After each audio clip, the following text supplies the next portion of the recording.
Olá, seja bem-vindo! No programa de hoje vamos falar sobre o 8 de março, Dia Internacional da Mulher, e tudo o que ele significa.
Nós somos maioria no Brasil.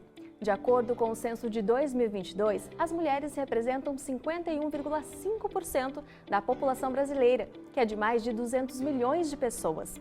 Apesar dessa expressividade numérica, muitos ainda são os desafios para que as mulheres tenham representatividade efetiva na sociedade, como na ocupação de cargos de liderança, por exemplo. Na ciência, segundo dados da Unesco, 30,3% é a média global de pesquisadoras no mundo, ou seja, bem menos que a metade. Para a gente discutir a participação das mulheres na ciência e sobre os preconceitos e pressões que as mulheres ainda enfrentam na sociedade, a gente recebe a professora Daiane Rossi, do curso de História aqui da UFN. Seja bem-vinda, professora. Obrigada.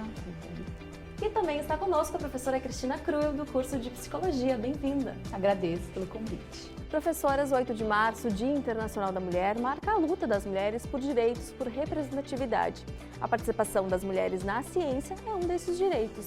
Professora Daiane, o que a história nos conta sobre a participação das mulheres na vida acadêmica? Bom, Bruna, você falou, no início que hoje cerca de 30% dos pesquisadores são mulheres no mundo. Se a gente vai pensar em realidade do Brasil, na década de 50, foi quando saiu a primeira pesquisa, os primeiros estudos que são originários também da criação da CAPES e do CNPq, que são essas agências de fomento que regulam a ciência no Brasil, Nos anos 50, eles estimavam que as mulheres elas representavam cerca de 15% apenas do total de pesquisadores no Brasil. Hoje, então, 70 anos depois, a gente tem ali uma média de, no Brasil, mulheres quase chegando a 50%. A gente ainda não tem uma igualdade, não se equipara, ainda ao número de homens. Se a gente vai pensar em cargos, em posições, esse número é ainda menor. Alguns dados do CNPq, por exemplo, quem chega no topo da carreira, quem é pesquisador sênior na ciência brasileira, as mulheres são cerca de 30%.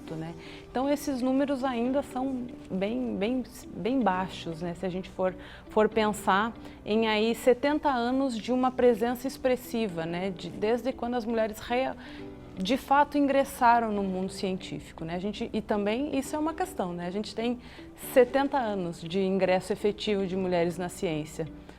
Se a gente vai pensar em cientistas homens brasileiros, eles estão presentes desde o século XIX, Então, isso também a gente tem que colocar em perspectiva do tempo histórico da presença dessas mulheres na ciência também, E daí vem a pergunta, professoras, o porquê dessa baixa representatividade, Professora Cristina, a gente pode dizer que tem a ver com a cultura, com o que é passado de geração a geração, o que faz muitas vezes que as mulheres se sintam intimidadas por ocuparem esses espaços? Então, Bruna, é isso mesmo. Nós somos constituídos subjetivamente por múltiplos fatores, Então, assim, a maneira como nós agimos, pensamos, sentimos, nos compreendemos, né? A nossa autoimagem, tudo isso que compõe a nossa subjetividade é constituído a partir de muitos fatores. Né? Sem dúvida nós temos aí algo que é uma herança genética, né? De uma constituição física, por exemplo, mas isso não é tão determinante. Nós temos até agora estudos mais recentes sobre epigenética que mostram que, por exemplo, hábitos diários de alimentação, de prática de exercício físico podem, inclusive, alterar esse material genético que nós herdamos dos nossos pais, né, dos nossos antepassados. Então, assim, tem esse fator que incide sobre a nossa biologia, sobre a nossa fisiologia, mas nada é tão importante para a nossa concepção subjetiva sobre quem nós somos, sobre a nossa imagem pessoal. Nada impacta tanto quanto o lugar onde nós vivemos, as relações que nós estabelecemos, desde o princípio da vida. Então, as relações iniciais, onde eu nasci, que cultura é essa, que país em que eu nasci, em qual estado, cidade, e dentro de uma mesma cidade, nós temos múltiplas culturas, a região central, a região periférica, em quais condições? Ao longo da minha vida, eu pude ou não pude acessar educação de qualidade, saúde de qualidade, os bens de consumo em geral. Eu costumo dizer que para algumas pessoas um cardápio das possibilidades de vida é apresentado muito cedo, enquanto que para outras é apresentado mais tarde e para algumas nem sequer há um cardápio de possibilidades de escolha. A pergunta sobre o que você vai ser quando crescer, e a expectativa sobre que resposta é essa. Então, assim, isso tudo vai incidindo sobre como nos percebemos. Então, sem dúvida, aquilo que se pensa sobre o que é ser uma mulher, no lugar onde eu nasci, no lugar onde eu vivo, como que isso é comunicado. E não é só comunicado verbalmente, não estou falando exclusivamente dessa forma de comunicação, mas há uma comunicação sutil, não verbal, que se dá por meio de toda uma gama de comportamentos e que a gente vai, desde muito cedo, entendendo e internalizando quais são as expectativas sobre mim, eu como pessoa, eu como mulher, nessa minha sociedade, nessa minha família, o que esperam de mim. E a nossa tendência humana, olha só, a gente precisa pertencer, sabe? Sentir assim que pertence a um grupo, a um certo ambiente, de reciprocidade. Então a nossa tendência é ir atendendo a isso que esperam de nós. Por isso que essas expectativas, que algumas são explícitas, outras nem tanto, elas acabam determinando muito o percurso da vida que a gente vai ter. Perfeito. E a gente tem aqui umas manchetes de alguns sites de notícia que exemplificam isso, que ilustram essas questões dos dados das mulheres na ciência e também aquilo que a professora Daiane falava, As mulheres estão, podemos dizer, conquistando mais espaço dentro da ciência, mas ao mesmo tempo, nos cargos maiores, mais altos, ainda não conseguem estar ali. O que isso mostra, professora Daiane? A gente tem mais algumas manchetes, vamos ver aqui. Mulheres são a maioria dos cientistas no Brasil, mas quase nunca chegam ao topo, Qual que é o entrave aí? E a reportagem anterior, ela fala das 5 principais áreas, Porque esse também é um ponto. As mulheres, elas estão chegando a determinados cargos, elas chegam até a formação completa da educação, por exemplo, que é o doutorado, Mas se a gente vai pensar, elas são doutoras em que áreas, Elas podem ser mais de 50% na área de educação, por exemplo, na área de saúde, enfermagem, é um dos campos que é quase mais de 90% de mulheres. Mas se a gente vai pensar, então, onde estão, por que as mulheres ainda não são essa maioria nas engenharias, na física, na nanociência, como a gente vai ver depois, o trabalho aqui da universidade, que vai falar sobre isso também. Então, há vários fatores, como a professora estava dizendo. Há questões da nossa sociedade, há incentivos, há profissões que são historicamente mais predominadas pelos homens, Então, essas ciências mais hards, que a gente chama, elas surgem no Brasil com os homens, desde o século XIX.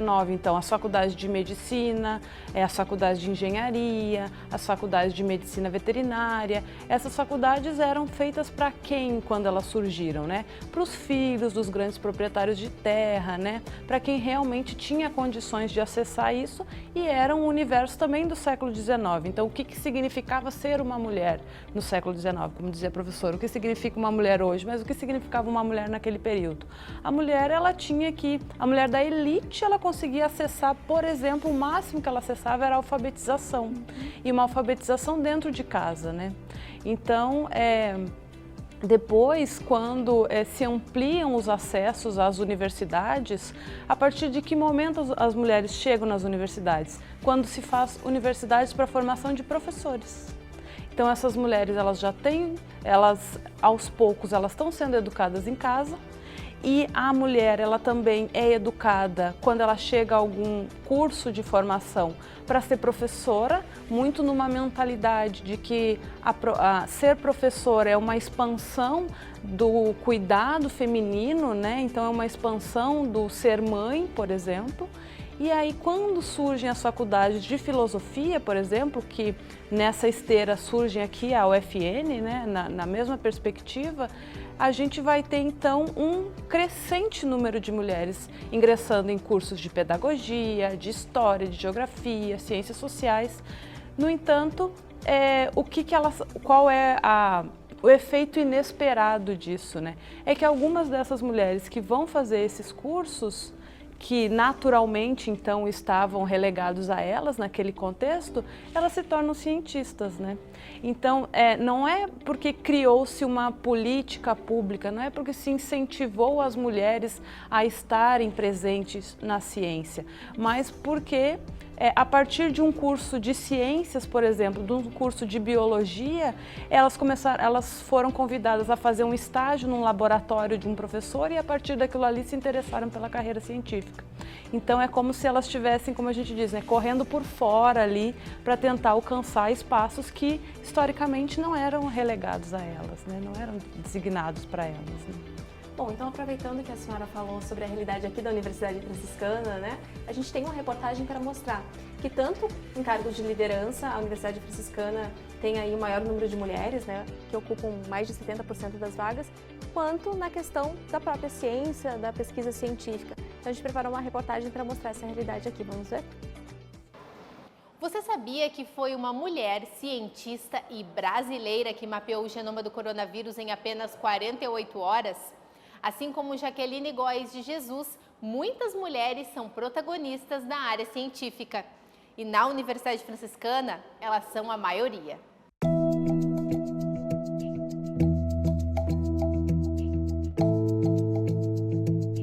O nosso levantamento mostra que os grupos de pesquisa da UFN, que são registrados no CNPq, que a maioria deles são liderados por mulheres. Além disso, em relação aos bolsistas de produtividade do CNPq também, em relação ao número total que temos na UFN, né, mais de 80% então são mulheres, o que por vezes até vem na contramão de outras instituições e do cenário brasileiro também que a gente vê, né? Inclusive, esses dados dos pesquisadores, né, dos bolsistas de produtividade do CNPq, tem um levantamento recente que mostra, né, que realmente a maioria dessas bolsas em nível nacional são ocupadas por homens, né? Então, a UFN mostra, né, esse comportamento diferente, né? Estamos em todos os lugares ao mesmo tempo, né?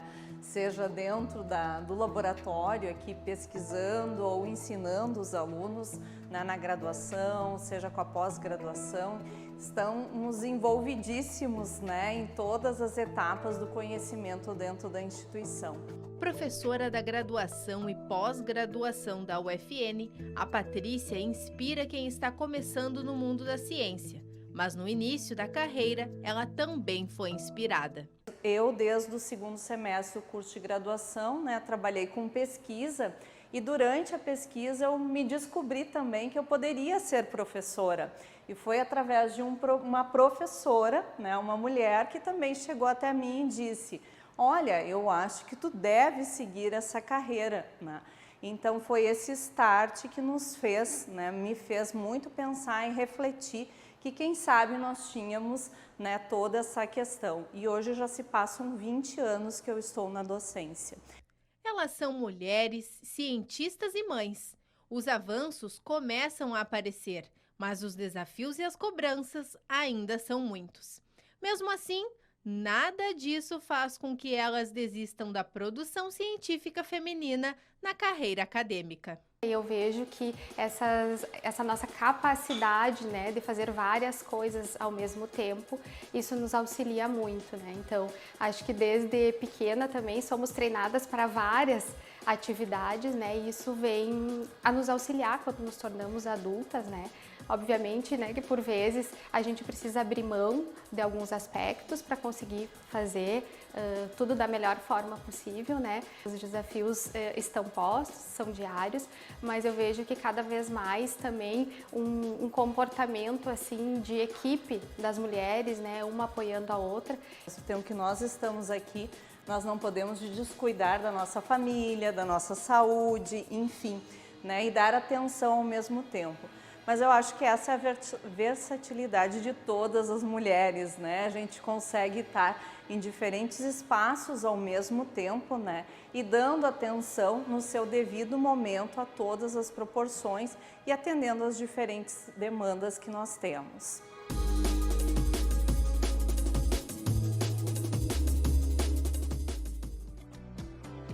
Professora Cristina, as professoras entrevistadas falaram muito em versatilidade, em dar conta de fazer várias coisas, que é uma característica atribuída a nós mulheres. Mas até que ponto isso é algo positivo e não acaba sendo uma pressão da sociedade, né? Algo que vai colocar em risco a própria saúde da mulher, né? Com essa cobrança de dar conta de todas essas frentes. Essa é uma boa pergunta, Bruna, porque é o que a gente escuta, né, corriqueiramente, assim, as mulheres são multitarefas, os homens conseguem fazer somente uma coisa de cada vez, é assim que a gente vai escutando, e a gente escuta isso desde muito cedo. E a gente vai também internalizando um pouco, e mesmo que, eu quero dizer que isso que a gente internaliza sobre homens e mulheres, esse aspecto performático, né, de como que os homens são, como que as mulheres são em sociedade, muitas vezes isso vai ficando como que impregnado inconscientemente, e a gente acaba também reagindo a isso, sabe? Porque é uma verdade que está conosco e que está inconsciente, né? Uma das maneiras como se manifesta é por meio do que na literatura a gente chama de viés de gênero. Muitas vezes a gente acaba, sem perceber conscientemente, dando mais atenção a um homem, achando que o que o homem fala é mais interessante, é mais inteligente, né? Ou gostando mais de fazer parcerias com homens. Isso é um viés de gênero porque a gente faz uma escolha, né? E sem se dar por conta de que por trás dessa escolha há, sim, algo que está dentro de nós, que está inconsciente. E uma dessas ideias é de que as mulheres são multitarefas, são capazes de realizar muitas coisas, enquanto que o homem faz uma coisa somente de cada vez.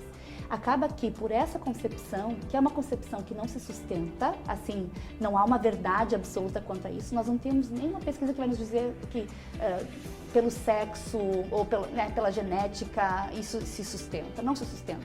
Mas o que acaba acontecendo, né? A gente não exige que os homens façam mais de uma tarefa ao mesmo tempo, porque a gente não, ele tem que fazer uma coisa de cada vez. E a gente acaba exigindo, né, tornando isso como um dever das mulheres. Não, você deve ser capaz de fazer muitas coisas.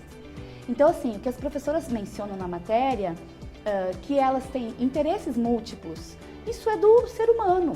Nós temos interesses múltiplos, sim, a gente pode se interessar muito por uma carreira profissional, mas a gente também pode se preocupar, se interessar e cuidar da família, né? A gente cuida da nossa saúde, mas isso é uma característica humana que está presente em homens e mulheres, mas que talvez, e possivelmente, né, vamos trazer aqui como uma afirmação, de que as mulheres são mais exigidas quanto a isso.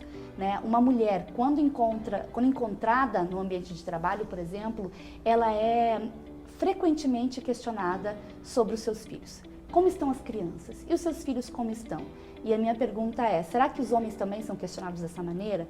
Não há problema que as pessoas em geral, ou que as mulheres se preocupem com a sua família. Claro que não há problema, é natural também que nós humanos tenhamos apreço e cuidado por aqueles que são da nossa família. Mas os homens também, né? Os homens também. eles também precisam cuidar da sua saúde, porque homens também morrem mais cedo, homens também adoecem com mais frequência, justamente por quê? Porque não são orientados, conduzidos, não há uma expectativa de que o homem se preocupe com a saúde. Então isso além de trazer um prejuízo para as mulheres em geral, que a gente já falou de alguns prejuízos aqui sociais, acadêmicos e profissionais, também traz um prejuízo para os homens. Né? Esse contexto que a gente vive coloca os homens em maior risco para algumas condições. Então, assim, cuidar da família, cuidar da própria saúde, se interessar pela educação de crianças, isso também é algo que deva estar presente, ser exigido e ser demandado de homens, né? Eu acho que esse 8 de março também é um momento para isso. Não é para a gente pensar somente nas mulheres, mas em pensar em como esse contexto todo impacta homens e mulheres, né? E pensarmos também em caminhos e soluções. E aquilo que as professoras falaram na reportagem do apoio entre as mulheres. É importante, professora Daiane, né, o seu trabalho de mapear as mulheres cientistas lá na década de 50 para servir de inspiração para as mulheres de hoje, né? Vai muito ao encontro disso. E nos estudos que eu tenho feito, assim, analisando gerações de mulheres na ciência, a gente percebe que à medida que quanto mais elas estiverem liderando laboratórios, por exemplo, mais meninas vão se unir a esses laboratórios, né? Então é uma reação em cadeia ali que vai multiplicando a presença delas. Se estabelece uma relação de confiança, mas se estabelece também uma relação de representatividade. Olha, eu estou vendo uma professora, o meu caso mesmo, sabe? Eu, quando escolhi que eu ia fazer história, quando eu escolhi a profissão para mim aos 11 anos, foi porque eu vi uma jovem menina que era doutora em história e eu olhei para ela e pensei, nossa, mas se ela é doutora em história, eu também posso ser, né? Então, como a gente se visualiza, né? Se projeta no outro, né? E quanto mais mulheres estiverem presentes nesses espaços, mais as meninas vão se projetar. Por isso esses projetos, assim, que incentivam, né, a presença de meninas e mulheres na ciência, né, que levam, trazem as meninas para os laboratórios ou vão até as escolas para mostrar para as meninas, olha, é possível, né, vai uma doutora lá dar uma palestra numa escola, né, para que elas se visualizem ali e também entendam que aquele mundo também é uma possibilidade para elas, né. Que possamos, né, em breve, não só no dia 8, não só no dia 8 de março do ano que vem, estarmos aqui debatendo e falando sobre avanços em todas essas áreas. Muito obrigada pela participação de vocês, professora Cristina Cru, do curso de Psicologia, e professora Daiane Rotz, do curso de História aqui da UFN. Muito obrigada. Eu agradeço. Obrigada. Gente, em celebração ao Dia Internacional da Mulher, o programa de pós-graduação em Nanociências da Universidade Franciscana vai realizar um bate-papo com o tema As Mulheres e a Nanociência, conhecendo nossas cientistas. A roda de conversa vai reunir 8 pesquisadoras. O encontro será dividido em 2 dias e o primeiro ocorre nesta sexta-feira, dia 8. O próximo será no próximo dia 15 de março. A palestra será transmitida de forma online pelo canal do YouTube Nano Network, a partir das 9h30 da manhã. E o Universo Acadêmico fica por aqui. Muito obrigada pela sua companhia, um ótimo final de semana. Um beijo grande, tchau!